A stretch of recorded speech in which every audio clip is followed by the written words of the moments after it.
교과서 106쪽 은 유통의 활성화를 공부를 하겠습니다. 자, 우선 107쪽에 있는 지도를 보면서 설명을 좀 드리도록 하겠습니다. 자, 동아시아 일대 은 유통 지도가 되겠는데요. 자, 우선 이제 이 조선을 한번 봅시다. 자, 일본은 조선으로부터 인삼을 구입을 하죠. 그 대금으로서 이제 은을 조선에 이제 지급을 하게 되는 거죠. 그래서 이 은이 다시 이제 이 조선으로 흘러 들어온 은 중에 상당수가 바로 이제 이 명으로부터 이제 비단을 구입함에 따라서 은이 이제 명나라로 지금 흘러 들어가고 있는 모습이죠. 자, 그리고 이제 16세기에 바로 이 포르투갈과 에스파냐 상인들이 이 동아시아에 진출을 했다고 지난 시간에 공부를 했는데, 자, 먼저 16세기 전반부의 그 포르투갈 상인들은 바로 이 베트남의 호이안과 중국의 이제 마카오를 거쳐서 일본 규슈에 있는 이제 이 나가사키로 진출을 했었다 그랬죠. 그래서 이 포르투갈 상인들은 일본의 이 조총과 그 다음에 이제 명으로부터 구입한 비단, 생사 이런 것들을 이제 팔아먹고 은을 받아다가 그 은으로서 바로 이제 명의 비단과 도자기를 사서 유럽에 이제 팔아먹었죠. 그리고 이제 16세기 후반에 진출한 에스파냐 상인들이죠. 에스파냐는 필리핀의 마닐라를 이제 무역의 거점으로 삼고, 자, 당시 이제 아메리카 대륙을 이제 식민지로 만들었으니까 아메리카 대륙에서 생산되는 은을 아카풀코 항으로 이제 집결을 시켜서, 자, 이 갈레온 선에 실어서 태평양을 횡단해서, 자, 이 명나라의 비단과 도자기를 사서 유럽에 팔아먹었다. 그래서 지금 이 지도를 보면, 자, 이 은이 자, 국제 통화로서 활발하게 유통이 되는데, 자, 이 일본과 아메리카 대륙에서 생산된 은이 마지막으로 흘러 들어간 곳은 바로 중국. 자, 이 명나라. 그 다음에 이제 이 청나라가 되는 거죠. 그래서 16세기에 이 중국은 외국 은의 무덤이라고 불릴 정도로 어마어마한 그러한 은이 이제 중국으로 흘러 들어가고 있었다. 이 지도는 여러분들이 이렇게 정리를 하면 되겠습니다.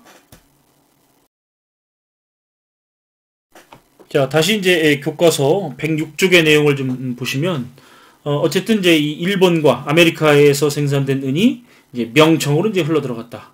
명청은 세계의 공장이라고 불릴 정도로 수출품이 많은 데다가 은의 가치가 유럽보다 훨씬 높았기 때문이다. 자, 이 말은 지난 시간에도 얘기했는데요. 바로 금과 은의 교환 비율이, 자, 중국은 1대6이고 유럽은 1대12죠. 그러니까 이제 유럽 상인들이 단순히 명나라 청나라의 은을 가져가기만 해도 막대한 이윤을 남길 수가 있었죠.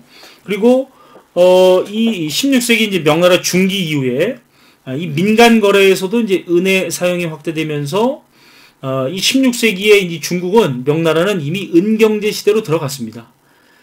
원래 이제 이 명 초기에 사실은 이제 이 보초, 그 다음에 이제 동전, 이런 이제 화폐에 대한 불신이 일반 백성들한테 있었다는 거죠. 자, 우리가 이제 옛날에 원나라가 멸망한 이유 중에 하나가, 자, 이 원나라의 단일 화폐, 지폐, 바로 이제 이 몽골 제국 전역에서 통용되던, 자, 지폐가 바로 뭐였습니까? 바로 교초였죠.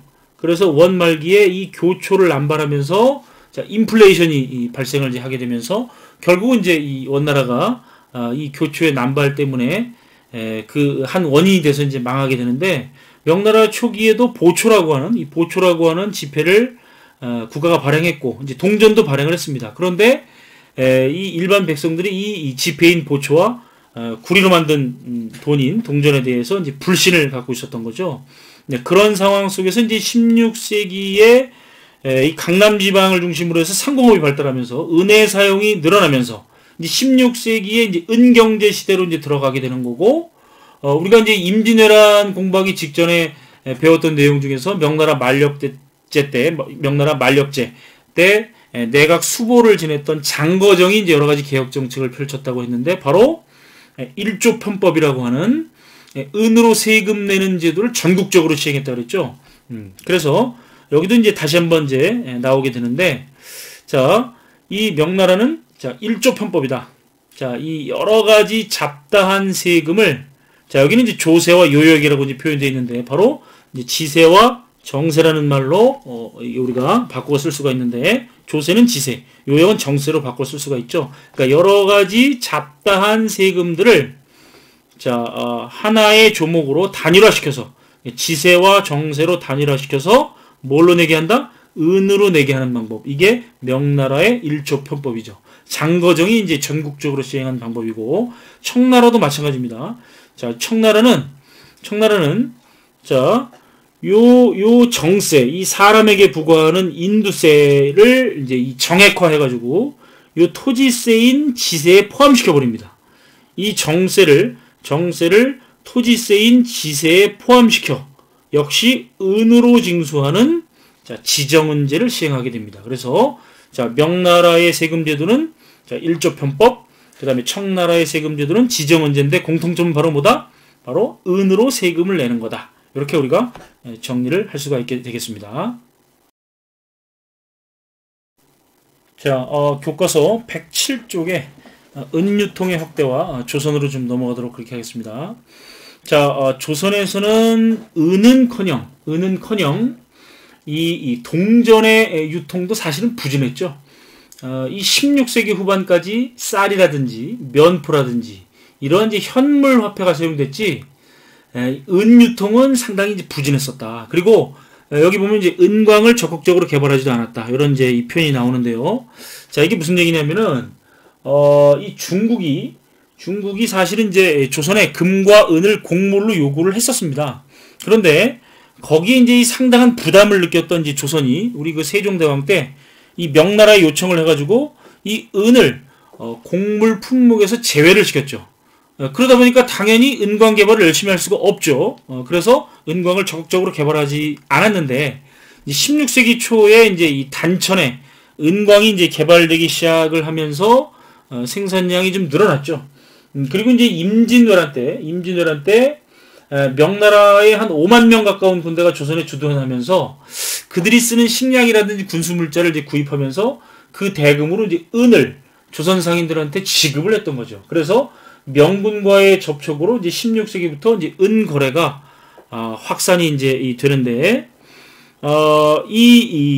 비단, 명나라의 비단 등의 어떤 사치품의 수요 증가로 이제 은은 계속 이제 부족했는데 16세기 중엽 이후에는 이제 무역을 통해서 일본의 은이 다량으로 이제 조선에 수입됐다. 이게 무슨 얘기냐면 지난 시간에도 얘기한 바가 있습니다. 이게 일본 사람들이 환장하는 것이 죽어가는 사람도 살려낸다는 조선의 인삼이죠. 그래서 일본은 조선의 인삼을 구입하기 위해서 이제 은을 이제 그 대금으로 지급했고, 그 조선에 흘러 들어온 은이 다시 그 명나라의 비단을 사느라고 명나라로 이제 흘러 들어가게 되는 거죠. 특히 17세기 이후에는 중국의 비단과 조선의 인삼, 일본의 은을 집중적으로 이제 교역을 하게 되는데, 다시 한번 말씀드리지만 이러한 이제 무역을 통해서 일본의 은이 조선으로 유입되고 다시 청나라로 유출되는 현상은 17세기 후반까지 이제 계속되었다. 그래서 이러한 일본에서 이제 이 조선을 거쳐서 청나라로 흘러 들어가는 이 길을 바로 이제 실버로드, 은의 길이라고 이제 부르는 거죠. 바로 17세기에 바로 이제 중국과 조선과 일본이 이제 이 은 유통이 활성화되는 모습을 볼 수가 있었고, 이러한 이제 길을 우리가 이제 은의 길이다. 이렇게 우리가 정리를 할 수가 있겠죠. 추가적으로 우리가 이제 조선 후기가 되면 이제 상평통보만 있으면 뭐든지 살 수 있을 정도로 이제 화폐 유통이 활발해졌다고 우리가 한국사 시간에 이제 배웠는데, 자, 그럼 또 은의 유통은 뭐냐? 자, 이런 거죠. 대동법 시행으로 상평통보의 유통이 확산이 되는데, 이게 이제 이원적인 유통 구조가 확립이 됩니다. 조선 후기에는 국내 거래라든지 소액 거래는 이제 상평통보와 같은 동전이 사용되고, 그 다음에 이제 대외 무역이라든지 고액 거래에서는 이제 은이 사용되는 이 은과 동전의 이원적 유통 구조가 확립되는 것이 바로 이제 조선 후기다. 이렇게 여러분들이 정리를 하면 되겠습니다. 자, 밑에 일본과 아메리카 은의 유통으로 넘어가도록 하겠습니다. 그러니까 일본은 16세기 전반에 이와미 은광을 개발하고 조선에서 새로운 형태의 회치법을 도입해서 은 생산량을 크게 늘렸다. 이 회치법이라고 하는 게 뭡니까? 바로 연은 분리법이라고도 하는데 이 1503년 조선에서 개발한 은을 채취하는 방법입니다.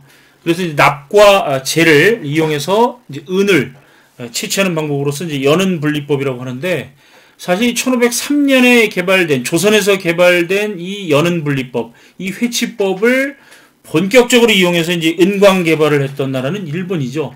사실은 이제 이 조선은 이 연은 분리법을 비밀로 했지만 이 30년도 안 돼가지고 일본 상인들이 이 방법을 알아내서 이제 일본에 전파를 시켰고, 그래서 이제 이 이와미 은광을 통해서 일본은 당시 이제 16세기 말이 되면 전 세계 은 생산량의 3분의 1가량을 생산했다 그랬죠. 자, 이 전 세계 은 생산량 1위가 바로 아메리카 대륙이고 2위가 바로 이제 일본인 거죠. 그래서 이제 일본에서 생산되는 은, 그리고 이제 이 16세기 중엽에 바로 이제 이 에스파냐에 의해서 식민지가 된 이 아메리카 대륙에서 이제 은 생산이 증가를 했죠. 그래서 이 에스파냐인들이 마닐라를 거점으로 바로 이제 갈레인 무역을 했다고 그랬죠. 그래서 마카오의 포르투갈 상인, 또 네덜란드 동인도 회사 등을 통해서 아메리카 대륙의 은이 동아시아에 대량으로 유입됐다. 그러니까 지금 포르투갈, 에스파냐, 그 다음에 네덜란드 상인들에 의해서 자, 세계 생산량 제1위의 아메리카 은이 동아시아에 대량으로 유입되고, 그 다음에 세계 생산량 제2위에 바로 이제 일본의 은이 자 뭡니까 또 조선을 통해서 또 중국으로 이제 이 유입이 되고, 그래서 당시 이제 17세기, 16세기, 17세기가 되면 은이 국제 통화로 유통이 되고, 은을 매개로 자, 이 동아시아 경제와 세계 경제가 하나로 연결되고 있었다. 그런데 이제 일본은 17세기 이후에 이제 은 생산량이 감소를 합니다. 아무래도 이제 많이 캐면 감소가 되겠죠. 그래서 은의 해외 유출을 이제 통제를 했고, 또 이 무역량을 제한을 했었고, 또 이 도쿠가와 요시무네라고 하는 사람, 뭡니까? 일본의 에도마부의 쇼군이, 자, 뭡니까? 그 인삼을 이제 일본산으로 국산화하려고 하는 그런 노력을 하기도 했었다. 이렇게 우리가 정리를 할 수가 있겠죠.